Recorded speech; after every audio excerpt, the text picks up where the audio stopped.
Hi guys, I've got a issue with my laminate flooring here. As you can see, there's a gap that's opened up. I think one of my dogs has got up in a hurry to bark at someone at the door, and where it's only a short run, see it's only a board and a bit, it's opened up.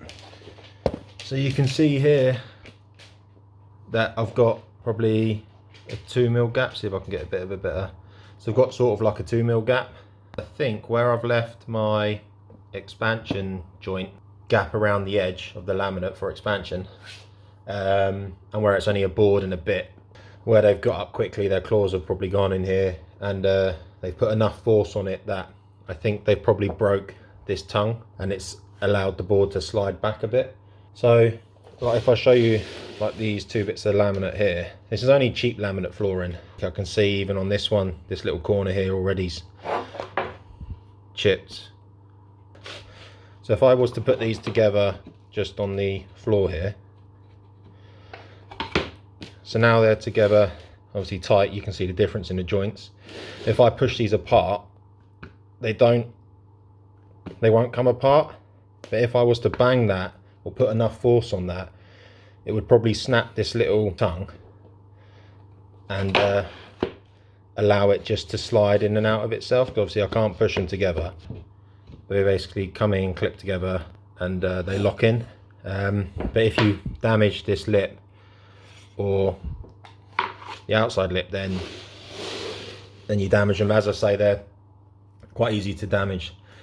So to get this back together, if I ever come across this, a couple of methods I use.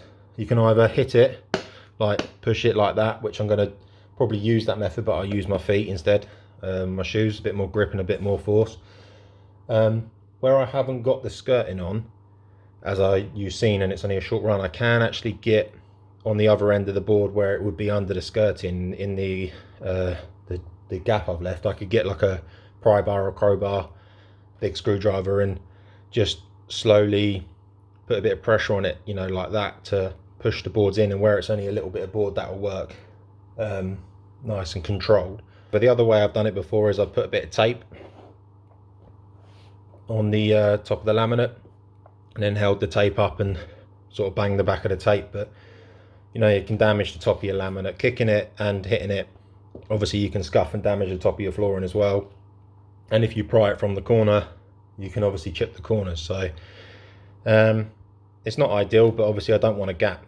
And where I think this is broken, obviously it's got a good chance it's just going to open up again. So I'm going to push it back together like it is now, and if it doesn't open up again, then that's great. If it does open up again, then I'll probably put glue in the joint, push it back together, put a weight there till it's fully dry, and hopefully that will be it. So let's get it pushed back together and you'll see how easy it is. So just give it a couple of taps.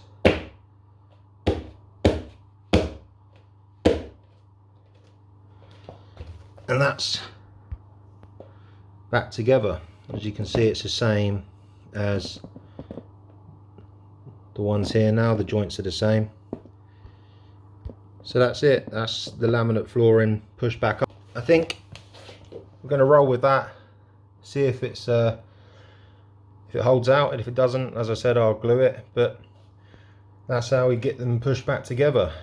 So if you enjoyed that, like and subscribe, and I'll catch you next one. Thanks guys.